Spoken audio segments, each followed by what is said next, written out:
Hello friends, study class 0.2 में आपका स्वागत है। दोस्तों, पिछले वीडियो में बात किया था, उससे आगे हम बात करते हैं। दोस्तों, तो ये क्या दे रखा है कि प्रक्रिया और ढांचे में सुधार सुधार होने चाहिए। इस सवाल पर व्यापक सहमति है, लेकिन सुधार कैसे किए जाए, है ना, मसला कठिन है। इस पर सहमति कायम करना मुश्किल है। यहाँ हम संयुक्त राष्ट्र संघ की सुरक्षा परिषद में सुधार पर जारी बहस की थोड़ी चर्चा करेंगे। सन 1992 में संयुक्त राष्ट्र संघ की आम सभा में एक प्रस्ताव स्वीकृत हुआ। प्रस्ताव में तीन मुख्य शिकायतों का जिक्र किया था। दोस्तों, तो देखते हैं आगे क्या है आपका। आगे आपको दे रखा है, सुरक्षा परिषद अब राजनीतिक वास्तविकताओं की नुमाइंदगी नहीं करती है। दूसरा क्या दे रखा है आपका, इसके फैसले पर पश्चिमी मुल्कों और हितों की छाप होती है और इन फैसलों पर चंद देशों का दबदबा होता है। तीसरा दे रखा है, सुरक्षा परिषद के में बराबर प्रतिनिधित्व नहीं है। संयुक्त राष्ट्र संघ के ढांचे में बदलाव की इन बढ़ती हुई मांगों के मद्देनजर 1 जनवरी 1997 को संयुक्त राष्ट्र संघ के महासचिव कोफी आनंद ने जांच शुरू करवाई कि सुधार, है ना, तो संयुक्त राष्ट्र संघ के ढांचे में बदलाव की इन बढ़ती हुई मांगों के मद्देनजर 1 जनवरी 1997 को संयुक्त राष्ट्र संघ के महासचिव कोफी आनंद ने जांच शुरू करवाई। तो क्या करें दोस्तों कि कैसे कराया जाए, है ना, सुधार कैसे कराया जाए। मिसाल के तौर पर यही कि क्या सुरक्षा परिषद के नए सदस्य चुने जाने चाहिए, है ना। इसके बाद के सालों में सुरक्षा परिषद की अस्थायी और अस्थायी सदस्यों के लिए मानदंड सुझाए गए। इनमें से कुछ निम्नलिखित है। पहला क्या दे रखा है, बड़ी आर्थिक ताकत होना चाहिए। दूसरा है, बड़ी सैन्य ताकत होना चाहिए। तीसरा है, संयुक्त राष्ट्र संघ के बजट में ऐसे देश का योगदान ज़्यादा हो। और चौथा आपका क्या दे रखा है, आबादी के लिहाज से बड़ा राष्ट्र हो। और पांचवा दे रखा है, ऐसा देश जो लोकतंत्र और मानवाधिकार का सम्मान करता हो, है ना, ऐसा देश जो लोकतंत्र और मानवाधिकार के सम्मान करता हो। आगे क्या दे रखा है दोस्तों, आगे हम बात करते हैं। उसके बाद आपका अगला पॉइंट दे रखा है आपका, यह देश ऐसा हो कि अपने भूगोल, अर्थव्यवस्था और संस्कृति के लिहाज से विश्व की विविधता की नुमाइंदगी करता हो। तो जैसे आपको दिखा रखा है, पहले में संयुक्त राज्य अमेरिका है, दूसरा चीन है, तीसरा जापान है, चौथा जर्मनी है, पांचवा यूके है ना, छठा फ्रांस है आपका, सातवां इटली है, आठवां ब्राज़ील है ना, नौवां कनाडा है, 10वां रूस है आपका, 11वां दक्षिण कोरिया है, 12वां ऑस्ट्रेलिया है और 13वां क्या है आपका स्पेन है। तो कितना कितना आपको दिया जाता है बजट में। आगे देखते हैं दोस्तों, आगे आपको क्या दे रखा है।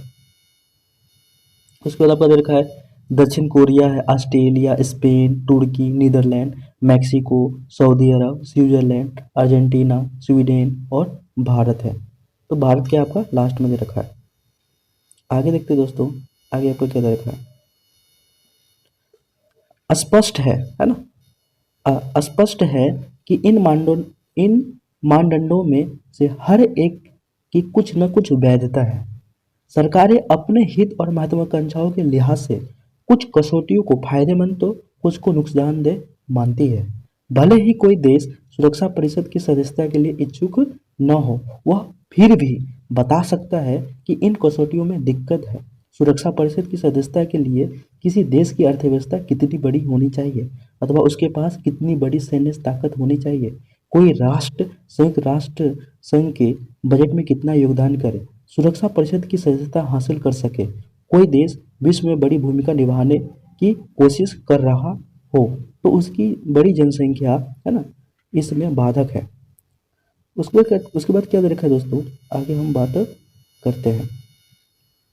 आगे आपका दे रखा है कि अगर लोकतंत्र और मानवाधिकार के प्रति सम्मान की कसौटी हो तो इस मसले में बेहतरीन रिकॉर्ड वाले देशों की कतार लग जाएगी। सवाल यह है कि क्या यह देश परिषद के सदस्य के रूप में प्रभावकारी होंगे।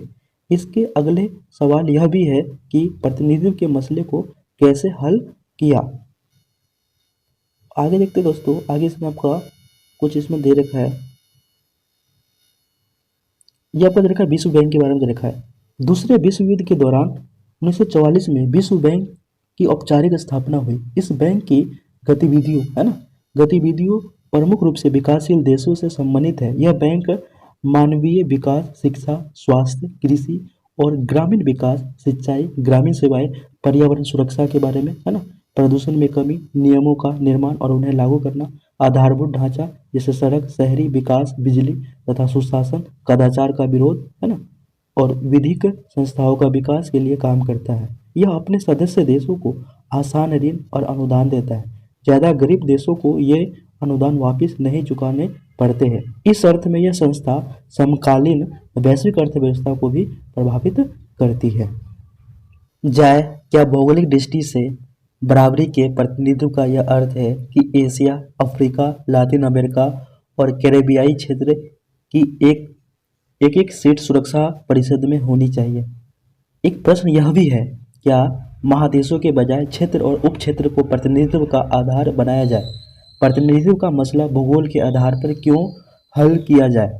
आर्थिक विकास को आधार मान करके यह मसला क्यों नहीं हल किया जाए? अगर आर्थिक विकास को आधार माने तब भी कठिनाई है। विकासशील देश विकास की अलग अलग सीढ़ियों पर खड़े हैं। फिर संस्कृति का क्या करें? क्या विभिन्न संस्कृति या सभ्यताओं को ज़्यादा संतुलित ढंग से प्रतिनिधित्व दिया जाए? आगे देखते हैं दोस्तों, आगे आपका क्या दे रखा है, आगे बात करते हैं। आगे आपका दे रखा है कि कोई विश्व को सभ्यता या संस्कृति के आधार पर बांटकर कैसे देख सकता है, जब कि किसी एक ही राष्ट्र के भीतर विभिन्न संस्कृति धाराएं उपस्थित होती है। उसके बाद क्या दे रखा है आपका अगला, इसी से जुड़ा एक मसला सदस्यता की प्रकृति को बदलने का मौका था। मिसाल के तौर पर कुछ का जोर था कि 5 अस्थायी सदस्यों को दिया गया निषेधाधिकार माने वीटो पावर खत्म होना चाहिए। अनेक का मानना था कि निषेधाधिकार लोकतंत्र और संप्रभु राष्ट्रों के बीच बराबरी की धारणा से मेल नहीं खाता। यह संयुक्त राष्ट्र संघ के लिए उचित या प्रासंगिक माने उपयोगी नहीं है। आगे देखते दोस्तों, आगे आपका क्या दे रखा है, आगे हम बात करते हैं। आगे आपका दे रखा है सुरक्षा है ना सुरक्षा परिषद में 5 अस्थायी और 10 अस्थायी सदस्य हैं। दूसरे विश्व युद्ध के बाद दुनिया में स्थिरता कायम करने के लिए संयुक्त राष्ट्र संघ के घोषणा पत्र में 5 अस्थायी सदस्यों को विशेष हैसियत दी गई है। 5 अस्थायी सदस्यों को मुख्य फायदा था कि सुरक्षा परिषद में उनकी सदस्यता अस्थायी होगी और उन्हें वीटो का अधिकार होगा। अस्थायी सदस्य 2 वर्षों के लिए चुना जाता है ना 2 वर्षों के लिए चुना जाता है। इस अवधि के बाद उनकी जगह नए सदस्यों का चयन होता है। 2 साल की अवधि तक अस्थायी सदस्य रहने के तत्काल बाद किसी देश को फिर से इस पद के लिए नहीं चुना जा सकता है। अस्थायी सदस्यों का निर्वाचन इस तरह से होता है कि विश्व के सभी महादेशों का प्रतिनिधित्व हो सके।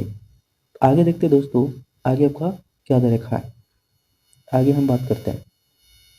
आगे आपका दे रखा है, सबसे महत्वपूर्ण बात यह है कि अस्थायी सदस्यों को वीटो का अधिकार नहीं है। सुरक्षा परिषद में फैसला मतदान के जरिए होता है। हर सदस्य को एक वोट का अधिकार होता है। बहरहाल अस्थायी सदस्यों में से कोई एक अपने निषेधाधिकार माने वीटो का प्रयोग कर सकता है और इस तरह वह किसी फैसले को रोक सकता है, भले ही अन्य अस्थायी सदस्यों और सभी अस्थायी सदस्यों ने उस फैसले के पक्ष में मतदान किया हो। अगले पॉइंट दे रखा है, निषेधाधिकार को समाप्त करने की मुहिम तो चली, लेकिन इस बात की भी समझ बनी है कि अस्थायी सदस्य ऐसे सुधार के लिए शायद ही राजी होंगे। शीत युद्ध भले ही समाप्त हो गया, लेकिन संभव है कि विश्व अभी इतने आमूलचूल बदलाव के लिए तैयार न हो। इस बात का खतरा है कि वीटो न हो तो सन 1945 के समान इन ताकतवर देशों की दिलचस्पी संयुक्त राष्ट्र संघ में न रहे। इससे बाहर रह करके भी अपनी रुचि के अनुसार काम करे और उनके जुड़ाव अथवा समर्थन के अभाव में यह संगठन प्रभावकारी न रह जाए। आगे देखते दोस्तों, आगे आपका क्या दे रखा है, अगला पॉइंट क्या दे रखा आपका, संयुक्त राष्ट्र संघ है ना संयुक्त राष्ट्र संघ का न्यायाधिकार।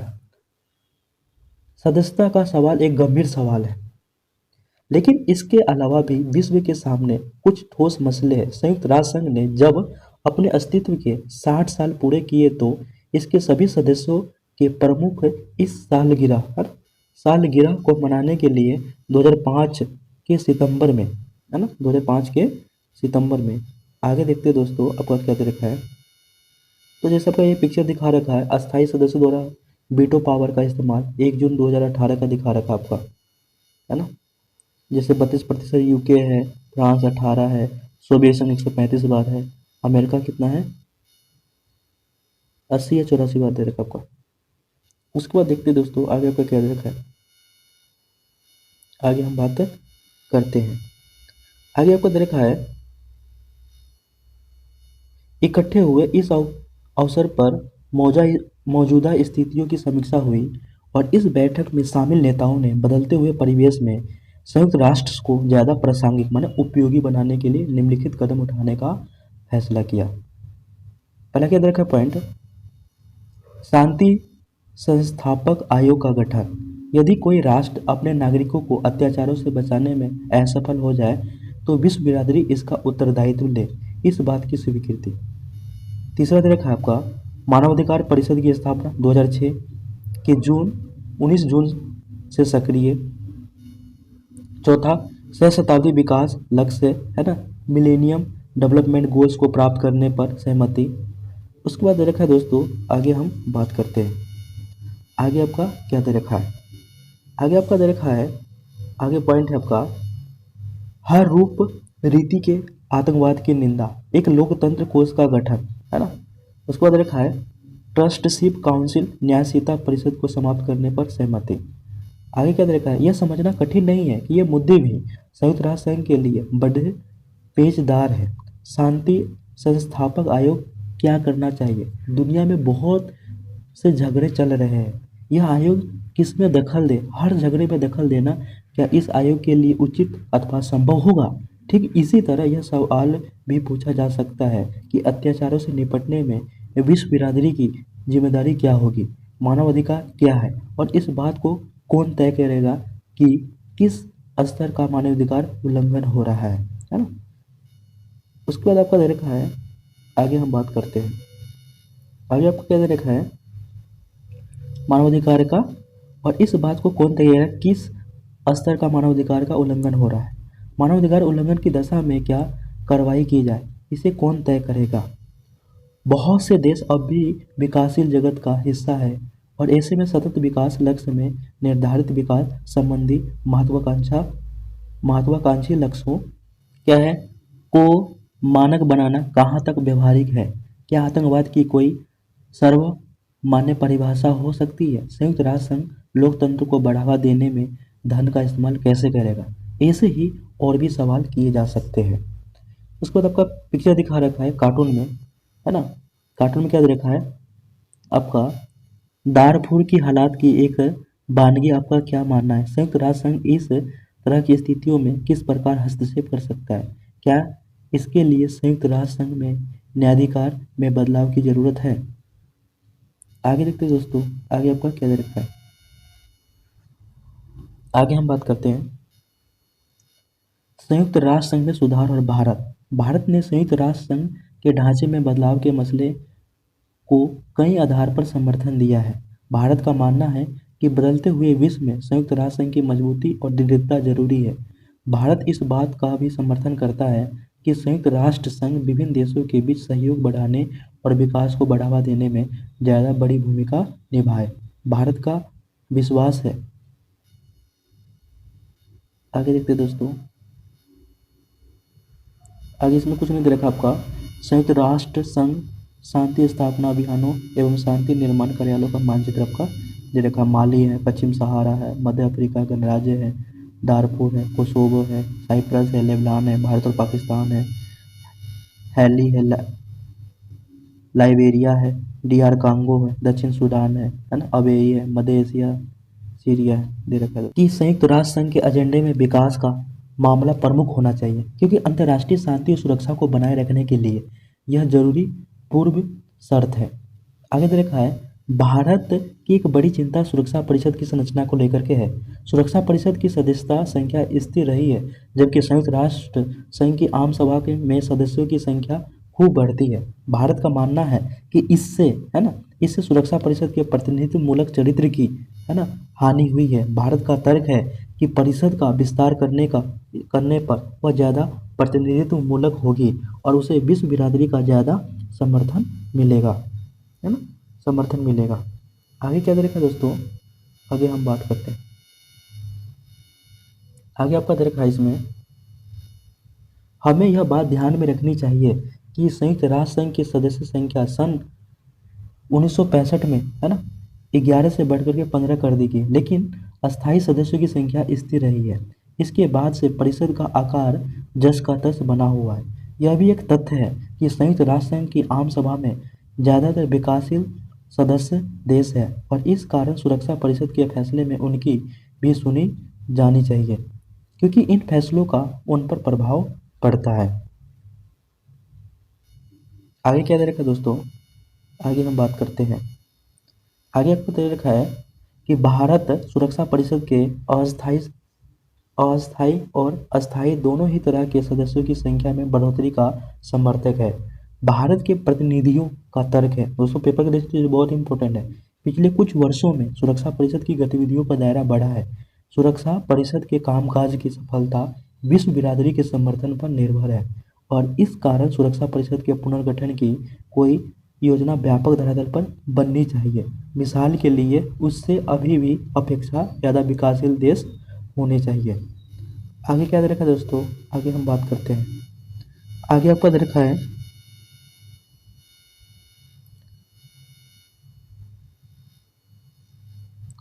आश्चर्य नहीं कि भारत खुद भी पुनर्गठित सुरक्षा परिषद में एक अस्थायी सदस्य बनना चाहता है। भारत विश्व में सबसे बड़ी क्या है, आबादी है, बहुत इंपॉर्टेंट है ना। भारत विश्व में सबसे बड़ी आबादी वाला देश है। दूसरा क्या तरह का आपका, भारत में विश्व की कुल जनसंख्या 1/5वां हिस्सा निवास करती है। तीसरा क्या तरह है, भारत विश्व का सबसे बड़ा लोकतंत्र है। भारत में संयुक्त राष्ट्र संघ की लगभग सभी पहलकदमियों में भाग लिया है। संयुक्त राष्ट्र संघ के शांति बहाल करने के प्रयासों में भारत लंबे समय से ठोस भूमिका निभाती आ रहा है। उसके बाद क्या देखा है, सुरक्षा परिषद में भारत की स्थायी सदस्यता की दावेदारी इसलिए भी उचित है क्योंकि वह तेजी से अंतर्राष्ट्रीय फलक पर आर्थिक शक्ति बनकर के उभर रहा है। दोस्तों पेपर की दृष्टि से ये पॉइंट बहुत ही इम्पोर्टेंट है। भारत ने संयुक्त राष्ट्र के बजट में नियमित रूप से अपना योगदान दिया है और यह कभी भी अपने भुगतान से चूका नहीं है। आगे देखते दोस्तों, चूका नहीं है। आगे पॉइंट दे रखा है आपका, भारत, है ना, भारत इस बात से आगाह है कि सुरक्षा परिषद में अस्थायी सदस्यता का एक प्रतीकात्मक महत्व भी है और इसे पता चलता है कि किसी देश का अंतर्राष्ट्रीय मामले में महत्व बढ़ रहा है। किसी देश को अपनी इस बढ़ती हुई हैसियत का फायदा उसकी विदेश नीति में मिलता है। आगे देखते दोस्तों, आगे पर क्या दे रखा है, ये WTO के बारे में दिखा रखा है ना, वर्ल्ड ट्रेड ऑर्गेनाइजेशन। विश्व व्यापार संगठन, वर्ल्ड ट्रेड ऑर्गेनाइजेशन, यह अंतर्राष्ट्रीय संगठन, है ना, वैश्विक व्यापार के नियमों को तय करता है। इस संगठन की स्थापना कब हुआ था, 1995 में। यह संगठन general agreement on trade and tariff के उत्तराधिकारी के रूप में काम करता है, जो दूसरे विश्व युद्ध के बाद अस्तित्व में आया था। इसके सदस्यों की संख्या कितना है, 164 है। 29 जुलाई 2016 की स्थिति, हर फैसला सभी सदस्यों की सहमति से किया जाता है, लेकिन अमेरिका, यूरोपीय संघ, जापान जैसी बड़ी आर्थिक शक्तियां विश्व व्यापार संगठन में व्यापार के नियमों को इस तरह बनाने में कामयाब हो गई जिससे उनके हित सधते हो। विकासशील देशों को बहुत शिकायत है कि इस संगठन की कार्यविधि पारदर्शी नहीं है और बड़ी आर्थिक ताकतें उन्हें धकियाती है। अंतर्राष्ट्रीय आणविक ऊर्जा एजेंसी, अंतर्राष्ट्रीय आणविक ऊर्जा agency, international atomic energy agency, IAEA, इस संगठन की स्थापना 1957 में हुई। यह संगठन परमाणु ऊर्जा के शांतिपूर्ण उपयोग को बढ़ावा देने और सैन्य उद्देश्यों को में इसके इस्तेमाल को रोकने की कोशिश करता है। इस संगठन के अधिकारी नियमित रूप से विश्व की परमाणु सुविधाओं की जांच करते हैं ताकि नागरिक परमाणु संयंत्रों का इस्तेमाल सैन्य उद्देश्यों के लिए ना हो। आगे देखते दोस्तों, आगे पर क्या दे रखा है, आगे हम बात करते हैं। आगे दे रखा है आपका, अगर आपकी साख एक ताकतवर देश के रूप में है तो आपका प्रभाव ज़्यादा होगा। भारत चाहता है कि वह संयुक्त राष्ट्र संघ की सुरक्षा परिषद में निषेधाधिकार संपन्न वेटोधारी सदस्य बने, लेकिन कुछ देश सुरक्षा परिषद में भारत को अस्थायी सदस्य बनाने का विरोध करते हैं। सिर्फ पड़ोसी पाकिस्तान ही नहीं, जिनके साथ भारत के संबंध है ना दिक्कत तलब रहे हैं, बल्कि कुछ और देश भी चाहते हैं कि भारत को सुरक्षा परिषद में वेटोधारी अस्थायी सदस्य के रूप में शामिल न किया जाए। मिसाल के लिए कुछ देश भारत के परमाणु हथियारों को लेकर के चिंतित हैं। कुछ और देशों का मानना है कि पाकिस्तान के साथ संबंध में कठिनाई के कारण भारत अस्थायी सदस्य के रूप में अप्रभावी रहेगा। कुछ अन्य देशों का मानना है कि उभरती हुई तो क्या रखा आगे आगे बात करते हैं।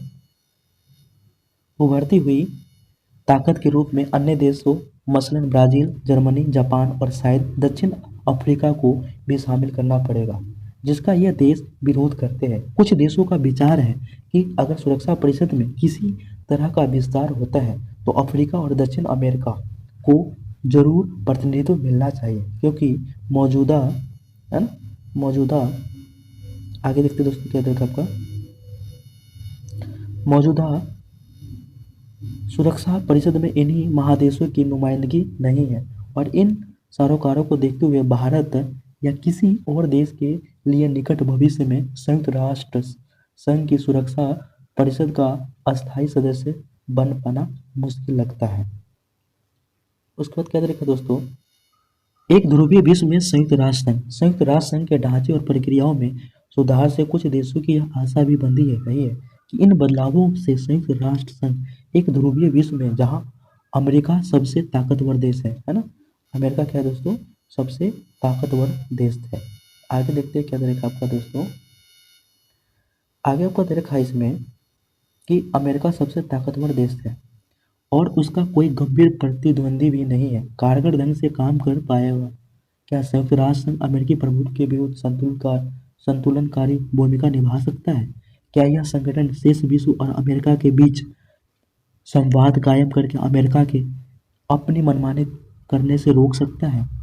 उसके बाद क्या देखा दोस्तों, अमेरिकी की ताकत पर आसानी से अंकुश नहीं लगाया जा सकता। पहली बात तो यह कि सोवियत संघ की गैर मौजूदगी में अब अमेरिका एकमात्र महाशक्ति है और अपनी सैन्य और आर्थिक ताकत के बूते वह संयुक्त राष्ट्र संघ या किसी अन्य अंतर्राष्ट्रीय संगठन की अनदेखी कर सकता है ना, अनदेखी कर सकता है। आगे देखते दोस्तों, आगे आपका क्या दे रखा है, आगे पॉइंट है आपका दूसरे, संयुक्त राष्ट्र है ना, संयुक्त राष्ट्र संघ के भीतर अमेरिका का खास प्रभाव है। वह संयुक्त राष्ट्र संघ के बजट में सबसे ज़्यादा योगदान करने वाले देश है। अमेरिका की वित्तीय ताकत बेजोड़ है और यह भी एक तथ्य है कि संयुक्त राष्ट्र संघ अमेरिकी भू क्षेत्र में स्थित है और इसी कारण भी अमेरिका का प्रभाव इसमें बढ़ जाता है। संयुक्त राष्ट्र संघ के कई नौकरशाह इसके नागरिक हैं। इसके अतिरिक्त अगर अमेरिका को लगे कि कोई प्रस्ताव उसके अथवा उसके साथी राष्ट्रों के हितों के अनुकूल नहीं है अथवा अमेरिका है ना, अथवा अमेरिका को यह प्रस्ताव न जचे तो अपने वीटो से वह उसे रोक सकता है। अपनी ताकत और निषेधाधिकार के कारण संयुक्त राष्ट्र संघ के महासचिव के चयन में भी अमेरिका की बात बहुत वजन रखती है। अमेरिका है ना, अमेरिका अपनी इस ताकत के बूते शेष विश्व में फूट डाल सकता है और डालता है ताकि उसकी नीतियों का विरोध मंद पड़ जाए। आगे क्या तरीका दोस्तों, इस तरह संयुक्त राष्ट्र संघ अमेरिका है ना, अमेरिका की ताकत पर अंकुश लगाने में खास सक्षम नहीं है। फिर भी एक ध्रुवीय विश्व में जहां अमेरिका ताकत का बोलबाला है, संयुक्त राष्ट्र है ना, संयुक्त राष्ट्र संघ अमेरिका और शेष विश्व के बीच विभिन्न मसलों में पर बातचीत कायम कर सकता है। और क्या क्या तरीका है दोस्तों, आगे बात करते हैं। कर सकता है। आगे देखें आपको दोस्तों, संयुक्त राष्ट्र संघ अमेरिका और शेष विश्व के बीच विभिन्न मसलों पर बातचीत कायम कर सकता है और इस संगठन ने ऐसा किया भी है। अमेरिकी नेता अक्सर संयुक्त राष्ट्र संघ की आलोचना करते हैं, लेकिन वे इस बात को समझने की झगड़ों और सामाजिक आर्थिक विकास के मसले पर संयुक्त राष्ट्र संघ के जरिए 190 राष्ट्रों को एक साथ किया जा सकता है। जहाँ तक शेष विश्व की बात है तो उसके लिए संयुक्त राष्ट्र संघ ऐसा मंच है जहाँ अमेरिकी रवैये और नीतियों पर कुछ अंकुश लगा जा सकता है। यह बात ठीक है, वाशिंगटन के विरोध शेष विश्व शायद ही कभी एकजुट हो पाता। अमेरिका है ना अमेरिका की ताकत पर अंकुश लगाना एक हद तक असंभव है, लेकिन इसके बावजूद संयुक्त राष्ट्र संघ की वह जगह है जहां अमेरिका है ना के किसी और